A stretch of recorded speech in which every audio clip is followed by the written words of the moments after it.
Good morning, students. Uh, Last day we have read about some part like last topic. Our last topic was new social and political groups, and we have read about Rajput, Ahom, Kayastha, Sikh. हमने देखा कि कैसे इन लोगों का शासन, इन लोगों की ruling धीरे धीरे इंडिया में बढ़ती गई. So today we will continue our topic. Okay, last हमने लाइन में आपको दोबारा से पढ़ के बताया था. लास्ट हमने यहाँ तक देखा था कि other groups of people such as the Maratha, Sikh, Jat, Ahoms and Kayastha also use the opportunities of the age to become politically important. हमने देखा था, हमने पढ़ा था कि लास्ट में कैसे राजपूत के साथ साथ मराठा, सिख, जाट, अहोम, कायस्थ इन्होंने भी अपने आप को बिल्डअप करना शुरू किया. अब ये भी पॉलिटिकली क्या हो गए, इम्पोर्टेंट हो गए. Throughout this period, there was a gradual clearing of forest and the extension of agriculture, a change faster and more complete in some areas than in others. तो इस समय पर को क्या हो रहा था, gradual clearing of forest means कि पेड़ों की कटाई हो रही थी, and the extension of agriculture, और एग्रीकल्चर का क्या हो रहा था, एक्सटेंशन हो रहा था. मतलब एग्रीकल्चर फैल रहा था, लोग ज़्यादा एग्रीकल्चर की ओर जा रहे थे. देखो, धीरे धीरे हमने पढ़ा भी था कि पहले एग्रीकल्चर कम होता था. धीरे धीरे जब एक स्टेबिलिटी आने लगी में ह्यूमन में, तो उसने क्या करना शुरू किया, एक जगह पर रहना शुरू किया, परमानेंट अपने लिए एड्रेस, परमानेंट अपने लिए हाउस बनाना शुरू किया. तो ऑब्वियस था, एक जगह पर रहना था तो उसको क्या चाहिए था, एग्रीकल्चर चाहिए था, क्योंकि वहाँ पर रहेगा तो उसको खाने के लिए कुछ तो चाहिए होगा. तो ऑब्वियस था, उसने एग्रीकल्चर करना शुरू किया. लेकिन इस टाइम पे आते आते, जो हम 700 से 1750 के बीच की बात करने वाले हैं, यहाँ पर आते आते extension of agriculture means agriculture और फैलता गया. A change faster and more complete in some areas than in others. कहीं पर को तेज़ी से चेंज आए, कहीं पर को ज़्यादा एग्रीकल्चर हुआ, एक्सटेंशन ज़्यादा हुआ, क्लियरिंग ज़्यादा हुई फॉरेस्ट की. कहीं पर को पूरा ही कंप्लीट हो गया, मतलब पूरा ही एग्रीकल्चर शुरू हो गया. कहीं पर ज़्यादा हुआ, कहीं पर कम हुआ, बट एग्रीकल्चर ने जगह ले ली थी, अपनी जगह बना ली थी सोसाइटी में. लोग एग्रीकल्चर करना शुरू कर गए थे. Changes in their habitat forced many forest dwellers to migrate. Others started tilling the land and became peasants.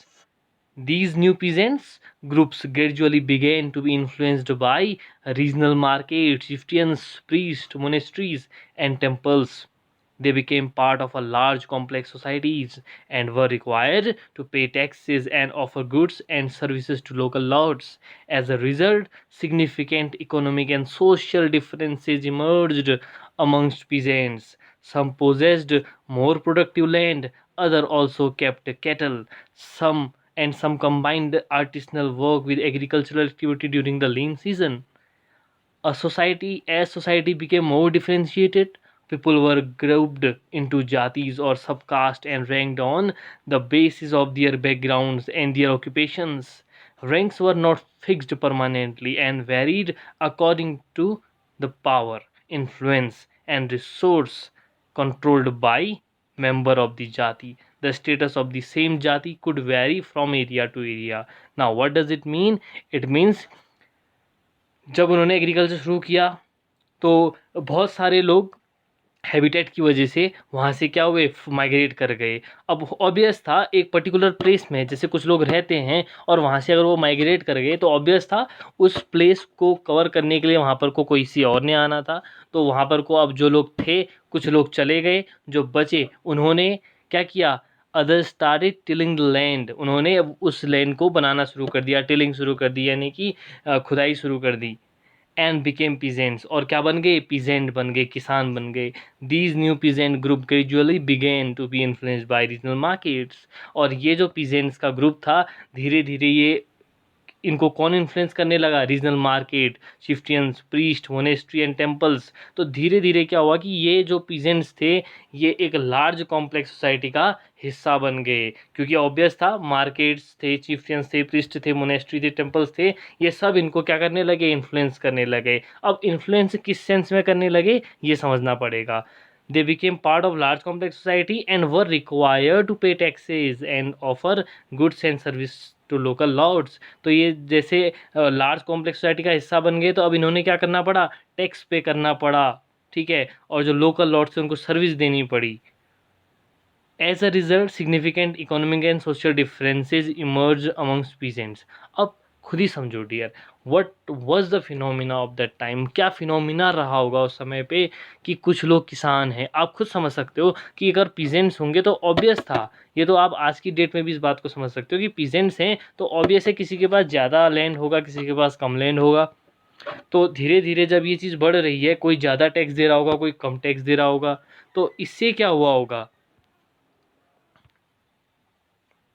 तो हुआ ऑब्वियस था कि कुछ लोग ज़्यादा टैक्स, कुछ लोग कम टैक्स. तो इससे होना क्या था कि धीरे धीरे क्या बना, एक तरह का क्लासिफिकेशन हो गया, ठीक है, या फिर हम कह सकते हैं कि उनके बीच में क्या आने लगा, एक तरह का डिफरेंस आने लगा, डिफ्रेंशिएट हो गए सब लोग, क्योंकि ऑब्वियस था कुछ लोग ज़्यादा लैंड वाले थे, कुछ कम लैंड वाले थे, some have more land than others, तो ऑब्वियस था वो टैक्स ज़्यादा देंगे. तो इससे क्या हुआ, धीरे धीरे एक इकोनॉमिक और सोशल डिफरेंस आने लगा, ठीक, किसके बीच में, पीजेंट्स के बीच में.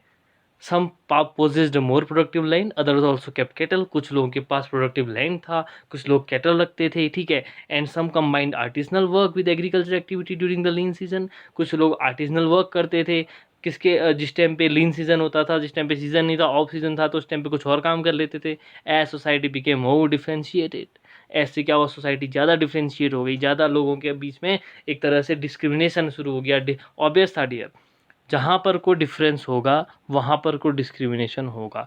Please make it clear, if there is difference there will be differentiation, ठीक है. अगर कहीं पर डिफरेंस है तो डिफ्रेंशिएट किए जाएंगे वहाँ पर को, ठीक है. People were grouped into jatis और subcaste and ranked on the basis of their backgrounds and their occupations. तो धीरे धीरे इससे क्या हुआ कि जो लोग थे वो जातीज में या फिर सब कास्ट में डिवाइड हो गए, लेकिन ranked on the basis of their background and their occupation. लेकिन ये जो जाति थी या सबकास्ट था, ये ऑक्यूपेशन बेस्ड था, तो इसका मतलब ये परमानेंट फिक्स नहीं हो सकता. You have to understand the logic, you have to understand the concept कि अगर ऑक्यूपेशन पे बेस्ड कोई कास्ट क्लासिफिकेशन है तो it can not be fix permanently, because every one, any one can change occupation at any time. What does it mean, अगर कोई occupation change कर रहा है तो उसका कास्ट क्या हो जाएगा, चेंज हो जाएगा. तो यहाँ पर को कास्ट क्या थी, फिक्स नहीं थी, but slowly it become fixed, ठीक है. ये बाद में क्या होने लग गया, फिक्स होने लग गया था, वो हम बाद में जब आएगा तो उसके बारे में देखेंगे, ठीक है. तो ranks were not fixed permanently and varied according to the power, influence and resources controlled by the member of the jati. The status of the same jati could vary from area to area.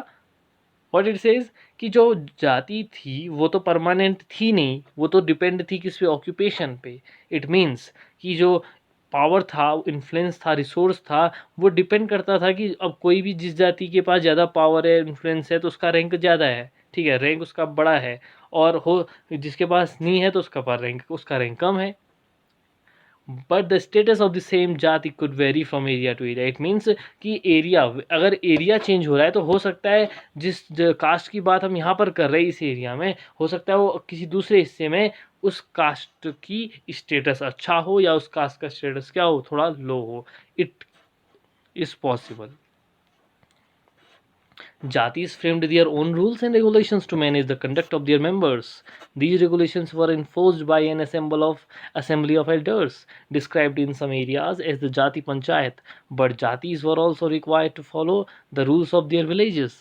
Several villages were governed by a chieftain.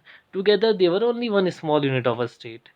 तो basically जो जाति था वो अपने they frame their own rules and regulation to manage the conduct of their members, कि उस जाति के लोग कैसे रहेंगे, कैसे वो क्या फॉलो करेंगे, वो खुद ही रूल बनाते थे. And who usually make this rules, assembly of elders, जो एक तरह से पंचायत कह सकते हो, जो वहाँ के एल्डर्स होते थे वही डिसाइड करते थे कि what you will do.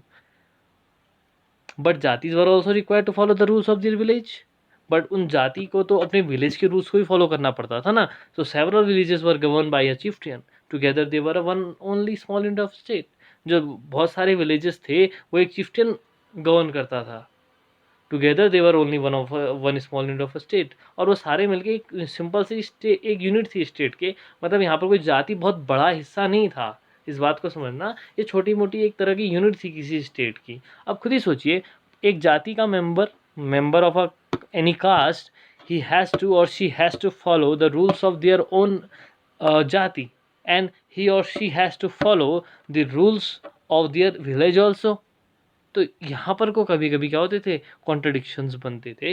But basically जो आपकी कास्ट सब कास्ट थे, ये एक नॉर्मल सी या बहुत छोटी सी यूनिट थी किसी स्टेट की. ठीक है, मतलब बहुत बड़ा हिस्सा नहीं था. समटाइम्स होता था कि भाई बहुत सारी जाति मिलकर, या फिर किसी जाति के लोग ज़्यादा होते थे तो वो बड़ा यूनिट बनाते थे. But basically they were just a small unit of a state. Now come to region and empire. Larger states like those of the Cholas chapter 2, Tughlaq chapter 3 or Mughal chapter 4 encompassed many regions. A Sanskrit Prasasti, I'll tell you what is the meaning of Prasasti.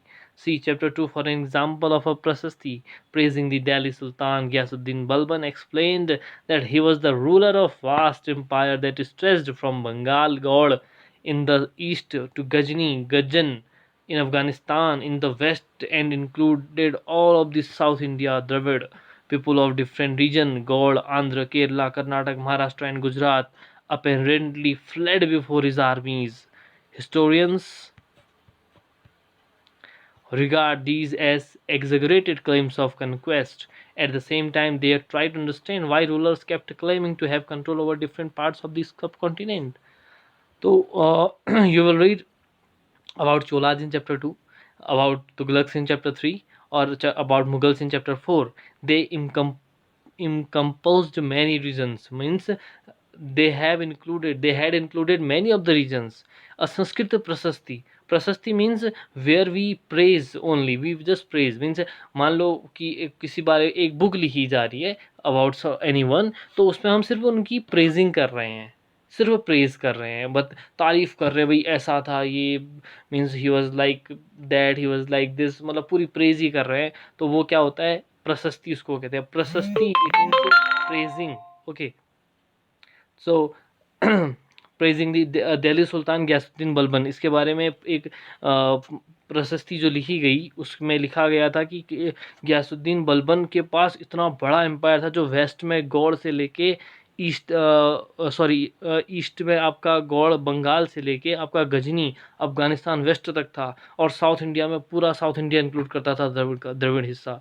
And people of different regions, Gauda, Andhra, Kerala, Karnataka, Maharashtra and Gujarat apparently fled before his armies. And these regions, Andhra, Kerala, Karnataka, Maharashtra, ये तो उसके सामने कुछ भी नहीं थे, पानी कम थे. he has मतलब he is trying to say this type of thing. So and the historians regard these as exaggerated claims of conquest at the same time, and they try to understand why rulers kept claiming to have control over different parts of the subcontinent. और यहाँ पर कोई historians वो focus they are trying to understand, means why kings, why the rulers, they every time claiming to have control over different parts of the subcontinent. क्यों वो ऐसा दिखाना चाहते थे कि हमारा पूरे सब कॉन्टिनेंट में यहाँ यहाँ हमारा क्या था, राज था. Why they have written this type of things. तो ये भी हमने समझना है. Okay, later on we will check these also. Okay, so by 700 many regions already possessed distinct graphical dimension and their own language and cultural characteristics. You will learn more about these in chapter 9. They were also associated with the specific ruling dynasties. There were considerable conflict between these states. Occasionally, dynasties like the Cholas, Khiljis, Tughlaq, and Mughals were able to build an empire that was pan-regional, spanning diverse regions. Not all the empires were equally stable or successful. Compare, for example, table 1 in chapter 3 and 4. What was the duration of the rule of the Khilji and Mughal dynasties? Later on, we will, when we will do it properly, means these Khilji and Mughals, we will check what was the duration.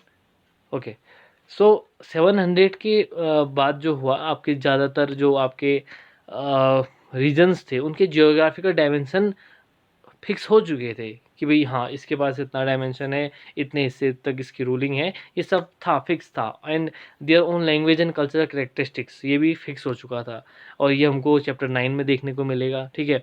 और they were also associated with specific ruling dynasties, special ruling dynasties से उनका क्या था, connection था। There were considerable conflict between these states, but considerable मतलब लगातार बहुत ज़्यादा एक कन्फ्लिक्ट रहता था इन स्टेट्स के बीच में।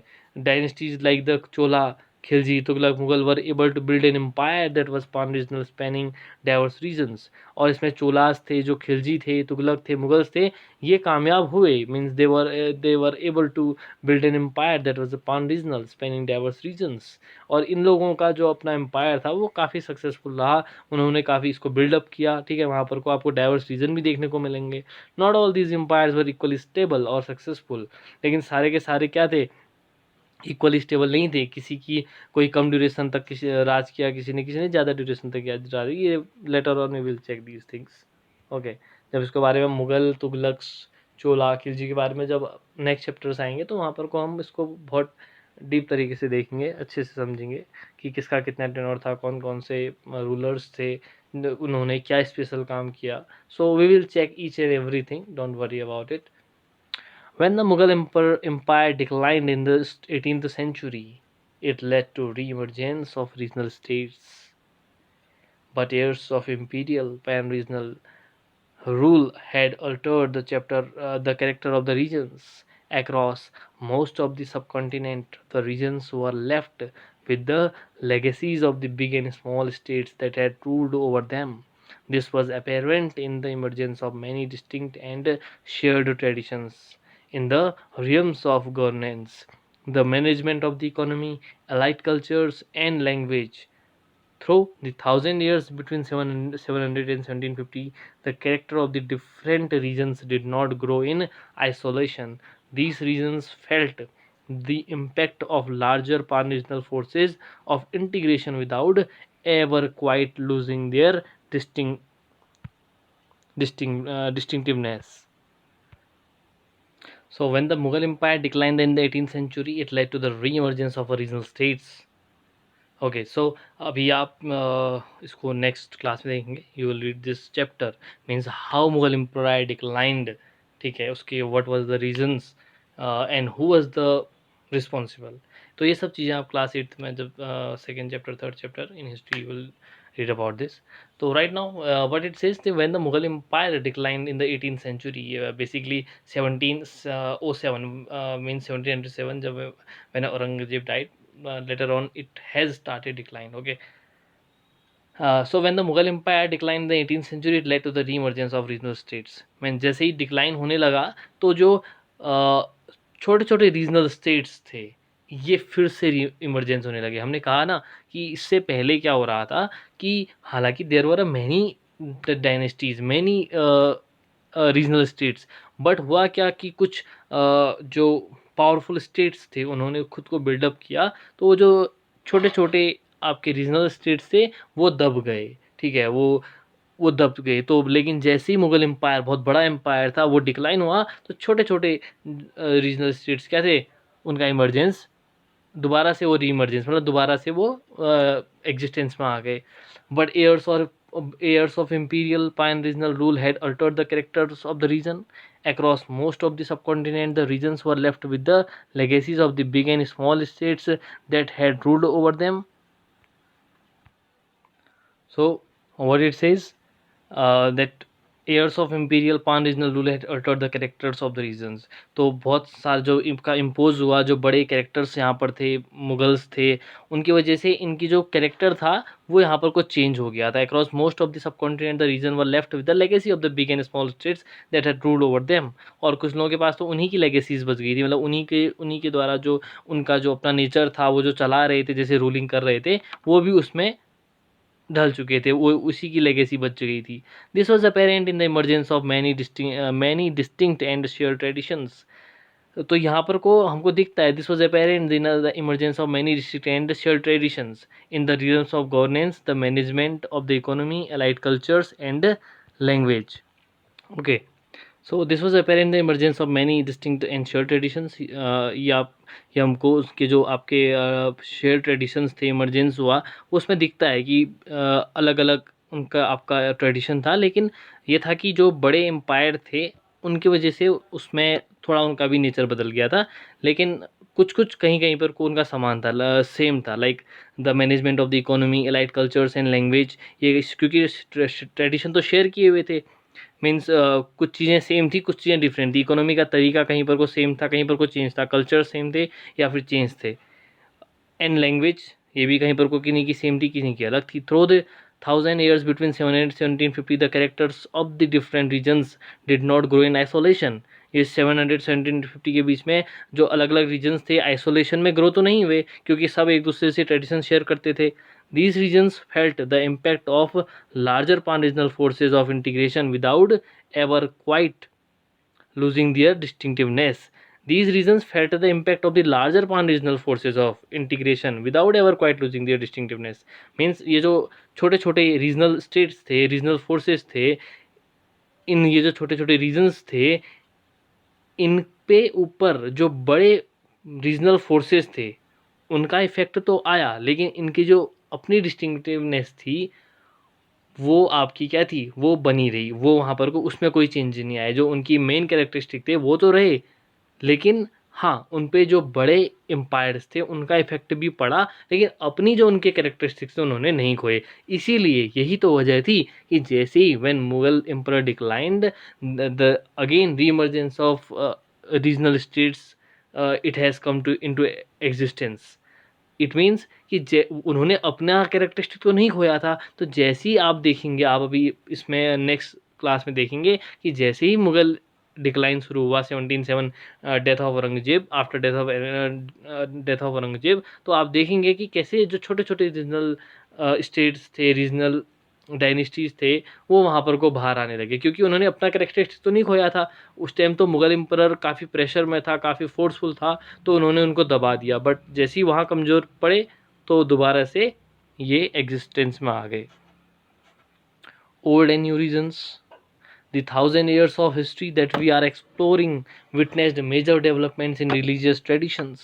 People's belief in the divine was sometimes deeply personal, but more usually it was collective. Collective belief in a supernatural agency, religion was often closely connected with the social and economic organization of local communities. As the social worlds of these groups altered, so too did their beliefs. So what it says, the 1000 years of history that we are exploring witness major developments in religious traditions। ठीक है, जिन 1000 years की हम बात यहाँ पर कर रहे हैं, यहाँ पर को रिलीजियस ट्रेडिशन में भी काफ़ी चेंजेस आए। People's belief in a divine was sometimes deeply personal, but more usually it was collective। Basically आपका sometimes it was personal, but basically ये क्या होता था, कलेक्टिव ही होता था।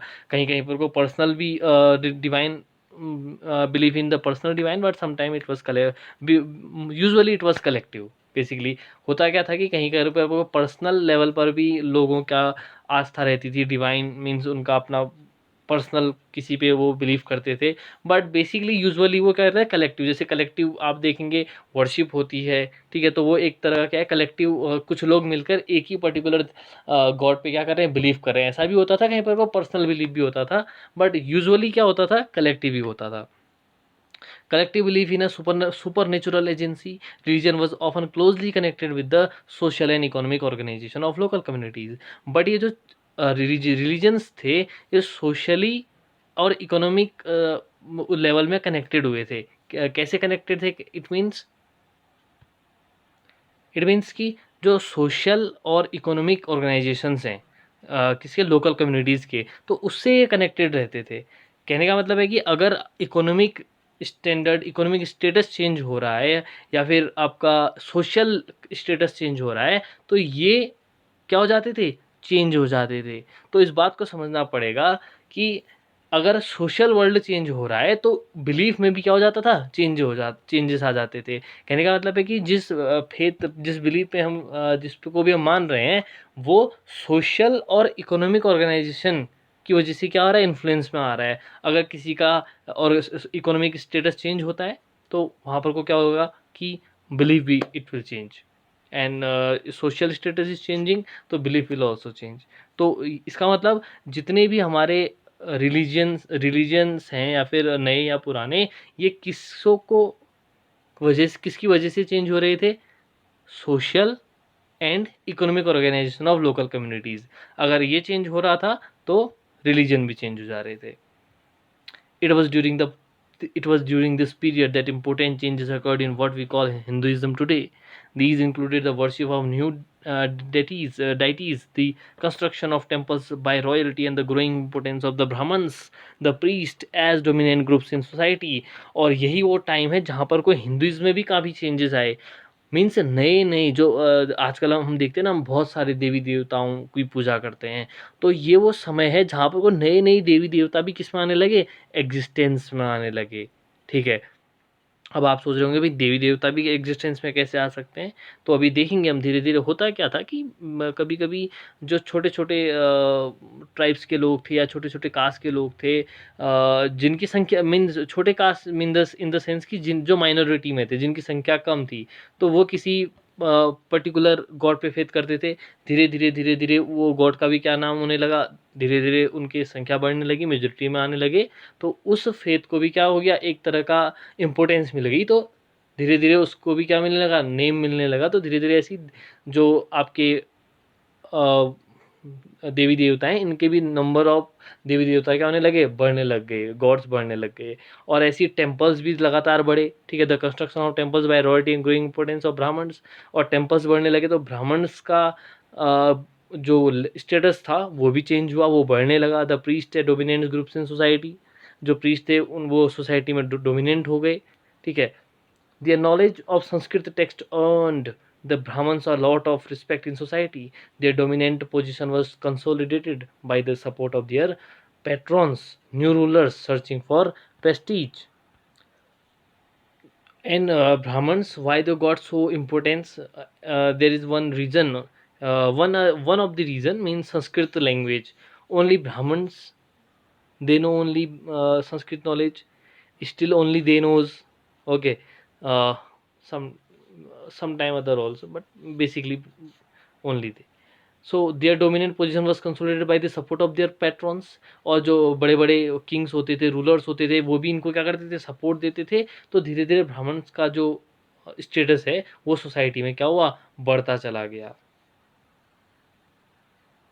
One of the major developments of this period was the emergence of the idea of bhakti, of a loving personal deity that devotees could reach without the aid of priest or elaborate rituals. You will be learning about these and other traditions in chapter 8. One of the major development of this period was the emergence of the idea of bhakti. मतलब यहाँ पे कोई भक्ति की बात सामने आई कि आप बिना किसी रिचुअल के करे, बिना किसी ब्राह्मण को बुलाए, बिना पूजा पाठ किए भी आप भक्ति के ज़रिए कहाँ तक पहुँच सकते थे, डिवाइन मीन्स गॉड तक पहुँच सकते थे। तो यहाँ पर कोई ये चीज़ें भी बढ़ी। ठीक है, भक्तिज़्म भी बढ़ा।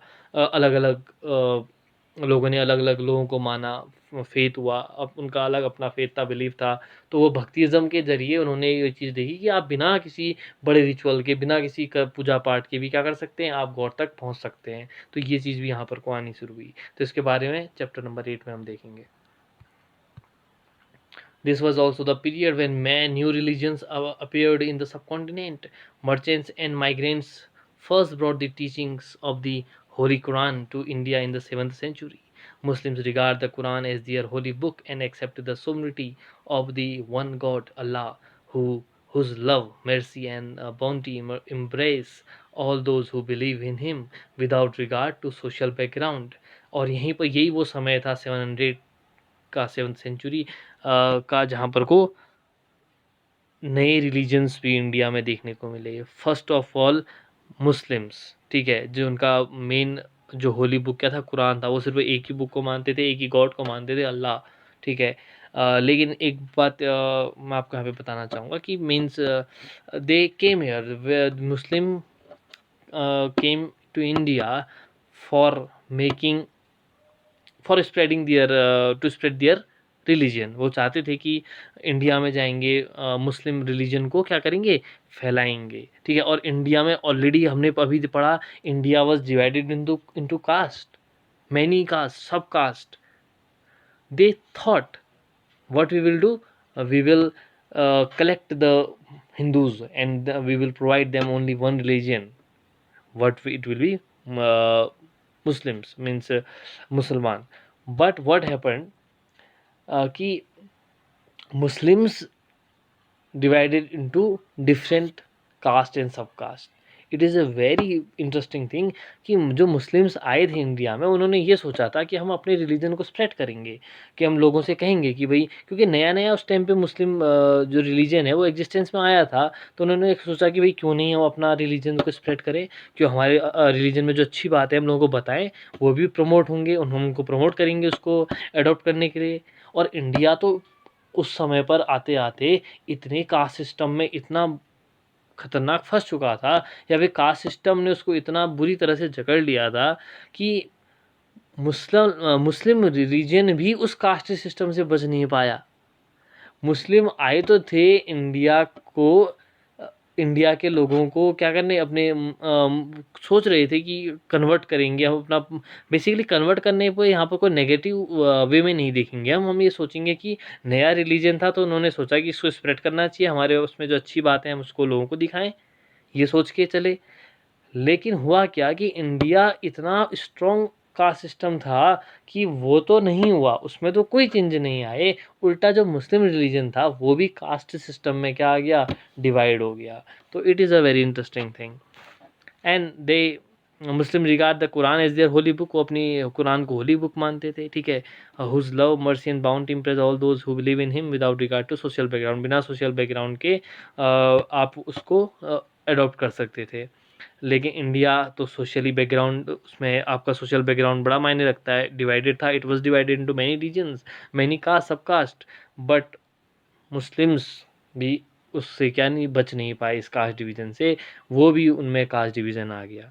आप आज देखेंगे तो मुस्लिम्स में भी आपको बहुत सारे कास्ट, सब कास्ट देखने को मिलते हैं। बेसिकली तो शिया सुन्नी हमको देखने मिलते हैं, बट इसके अंदर भी अगर आप जाते हैं तो बहुत सारे कास्ट और सब कास्ट आपको देखने को मिलेंगे। तो ये इंडिया के लोगों की ही वजह से हुआ, वरना वो तो एक सिंगल था भाई, मुस्लिम्स का तो एक सिंगल फिनोमिना था कि बस holy Quran, we are all same, but people of India, they divided Muslims also into caste and subcaste. Many rulers were patron of Islam, and the ulema, learned theologians and jurists, and like Hinduism, Islam was interpreted in a variety of ways by its followers. There were the Shia Muslims who believed that the Prophet Muhammad's son-in-law Ali was the legitimate leader of the Muslim community, and the Sunni Muslim who accepted the authority of the early leaders, Khalifa of the community, and the succeeding Khalifas. There were other important differences between the various schools of law, Hanfi and Safi, mainly in India, and in theology and mystic traditions. Means Islam में भी आपका क्या था, उलेमा होते थे जो आपका jurist होते थे, थियोलॉजियंस होते थे, और हिंदुज़म में भी आपके तरह अलग अलग फॉलोअर्स होते थे जो अपने वेज बताते थे, ठीक है। और इस्लाम में आपका दो तरह के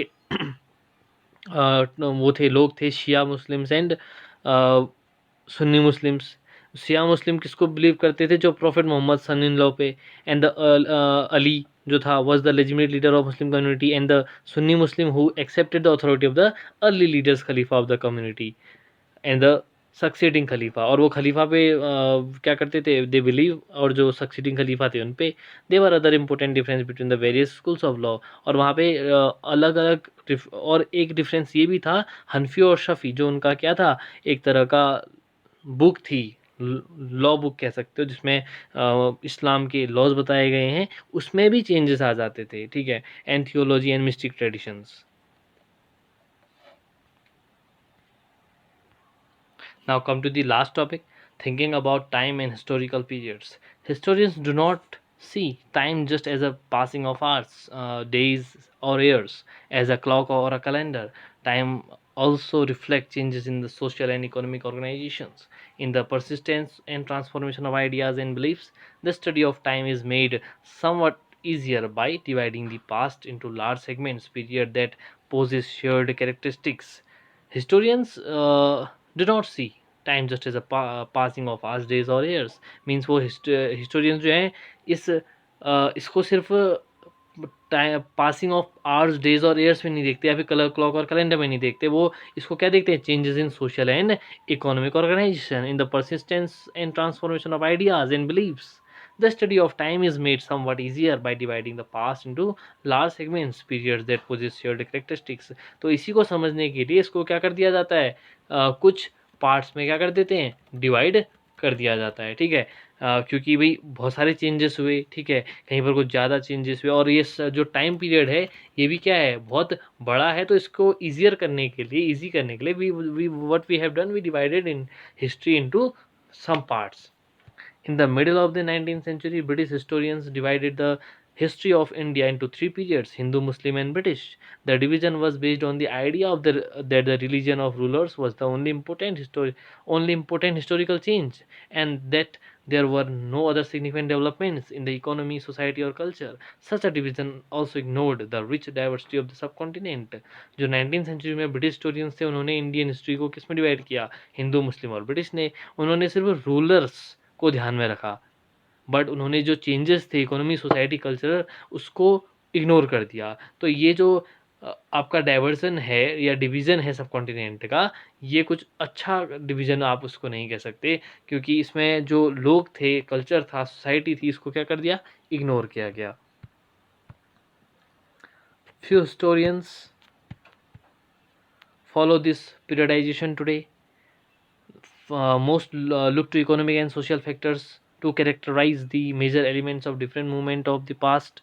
The histories you read last year included a wide range of early societies: gatherers, early farmers, people living in towns and villages, and early empires and kingdoms. The histories you will be studying this year are often described as medieval.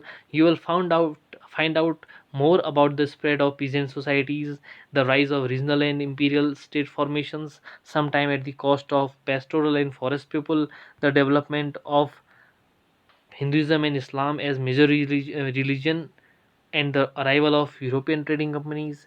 तो बहुत सारे जो historians हैं वो इसी British, Hindu, मुस्लिम को ही follow करते हैं, इसी डिवीज़न को फॉलो करते हैं, but most of look to economic and social factors to characterise the major elements of different movements of the past. But जो कुछ लोग हैं जो आपका इकोनॉमिक और सोशल फैक्टर्स को भी क्या करते हैं, उसको भी इम्पोर्टेंस देते हैं. जो पिछले साल आपने पढ़ा, वहाँ पर आपने देखा कि कैसे हंटर गैदरर्स थे, वो कैसे हंटिंग करते थे, अर्ली फार्मर्स ने कैसे उन्होंने रहना शुरू किया, टाउन्स इस्टेब्लिश हुए, विलेज इस्टेब्लिश हुए. और यहाँ जो आप पढ़ेंगे वो है मिडाइवल हिस्ट्री, एक तरह की 1700 से 1750 के टाइम की, इसको ये बोलते हैं medieval. You will find out more about the spread of peasant society. आप यहाँ पे पीजेंट सोसाइटीज़ के बारे में देखेंगे, और जो regional and imperial state formation थे उनको देखेंगे, sometime at the cost of pastoral and forest people, and development of the Hinduism and Islam as a major religion. और कैसे हिंदुज़म डेवलप हुआ, इस्लाम कैसे डेवलप हुआ, यूरोपियन ट्रेडिंग कंपनीज कैसे आई, उन्होंने क्या क्या किया, कब पहुँचे. These thousand years of Indian history witnessed a considerable change. After all, the 16th and 18th century were quite different from the 8th or 11th. Therefore, describing the entire period as one historical unit is not without its problems. Moreover, the medieval period is often contrasted with the modern period. Modernity carries with it sense of material progress and intellectual advancement.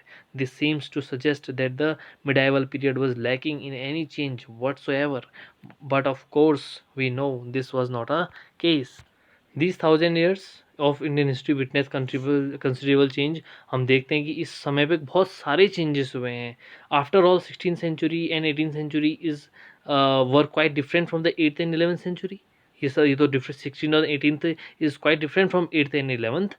Therefore, describing the entire period on one historic unit is not without its problem. तो हम इसको एक ही part में कैसे या इसको denote कर सकते हैं, इसको एक्सप्लेन किया जा सकता है. एक टॉपिक तो नहीं बन सकता है. More over the medieval period is often contrasted with the modern period. जो मिडाइवल पीरियड है वो भी मॉडर्न पीरियड से कॉन्ट्रास्ट रखता है. Modernity carries with it sense of material progress and intellectual advancement. हम मॉडर्निटी का मतलब कहते हैं जहाँ पर को प्रोग्रेस हुई, इंटेलेक्चुअल एडवांसमेंट आया. तो इसका मतलब ये है कि मिडाइवल पीरियड में ये सब लैकिंग्स थे, इसमें चेंजेस ही नहीं हुए. लेकिन हम जानते हैं कि भाई इस 1000 years में तो हमने बहुत सारे चेंजेस देखे, बहुत सारे डेवलपमेंट देखे. तो यही बात है कि हम कैसे सेग्रीगेट करें, कैसे डिवीज़न करें हिस्ट्री का. This is a major problem. During this 1000 years the society of the subcontinent were transformed. Often, and economies in several regions reached a level of prosperity that attracted the interest of European trading companies. Means इस 1000 years में तो इतना changes आए कि उन्होंने Europeans company को तक attract किया. As you read this book, look out for science of a change and this the historical process at work. Also, whenever you can compare what you read in this book with what you read last year, look out for changes and continuities whatever you can, and look at the world around to see what else has changed or remained the same. तो यहाँ पर को तो बहुत सारे changes आए इस 1000 years में. तो हम कैसे कह सकते हैं कि यहाँ पर को हम मॉडर्निटी का मतलब कहते हैं कि चेंजमेंट है, एडवांसमेंट है.